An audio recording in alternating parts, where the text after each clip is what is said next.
ব্যস্ততার জীবনে নিজেদের মতন একটু টাইম তো কাটানোই উচিত। তো তার জন্য আমরা সবাই এক ব্যাগপত্র গুছিয়ে নিয়ে বেরিয়ে পড়েছি রাত্রেবেলা। এবার কোথায় যাচ্ছি সেটা তো তোমাদের সাথে শেয়ার করবোই, তার জন্য কিন্তু পুরো ভিডিওটা দেখতে হবে। তো চলো শেয়ার করা যাক। আর আজকে আমরা বেরিয়ে পড়েছি, হঠাৎ করেই প্ল্যান করেছি, আর প্ল্যান করে টিকিট কেটেই আমরা বেরিয়ে পড়েছি একদম। তো আমরা আজকে যেহেতু হঠাৎ করেই প্ল্যান করেছি, যার জন্য বাসের টিকিট পাইনি। আর এখান থেকে আমাদের বাড়ি থেকে একদম চাকদা যাব, চাকদার থেকে আমরা বাস বুক করেছিলাম।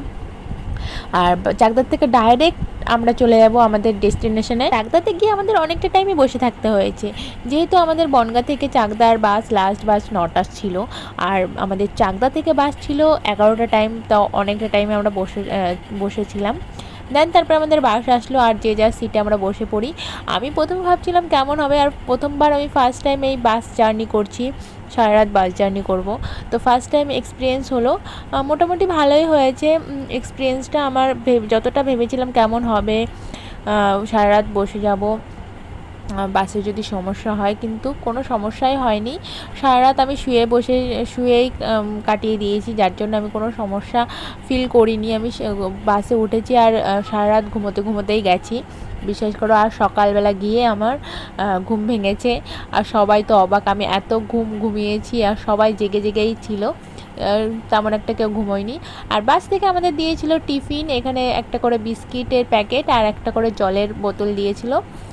তো ভালোই কেটেছে, কিন্তু আমরা কোনো কিছুই খাইনি। আমরা ডিনার যেহেতু করে গেছি বাড়ি থেকে, বাসে উঠে যে আমি ঘুমিয়েছি, মাঝে একবারও আমার ঘুম ভাঙেনি, বিশ্বাস করো। আর যে ঘুম ভেঙেছে সকালবেলা, মানে আমার চোখ মুখ দেখেও সবাই বুঝতেই পারছো যে আমি কেমন ঘুমিয়েছি, চোখ মুখ ফুলে গেছে। আর আমার যখন ঘুম ভাঙে তখন প্রায় আমরা পৌঁছে গেছি, মানে পৌঁছেই গেছিলাম।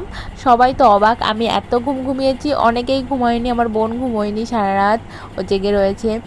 অনেকের সমস্যা হচ্ছিল, অল্টারনেট করে শুয়েছে, কেউ শুতে গেছে, কেউ বসেছে, এইভাবেই গেছে। কিন্তু আমার কোনো অসুবিধা হয়নি, আমি তো রিল্যাক্সে বসেই কাটিয়ে গেছি। আর সবাই, এই যে সবার মুখ দেখো, সবাই ক্লান্ত ছিল, অনেকে ঘুমোয়নি ঠিকঠাক করে।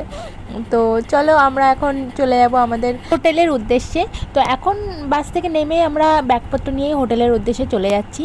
তো তোমরা সবাই বুঝতেই পেরেছো আমরা কোথায় এসেছি, আমরা এসেছি দীঘাতে। তো ফার্স্ট টাইম আমি দীঘাতে এলাম, মা আর আমি ফার্স্ট টাইম এলাম, বাদবাকি সবাই এসেছে এখানে আগে।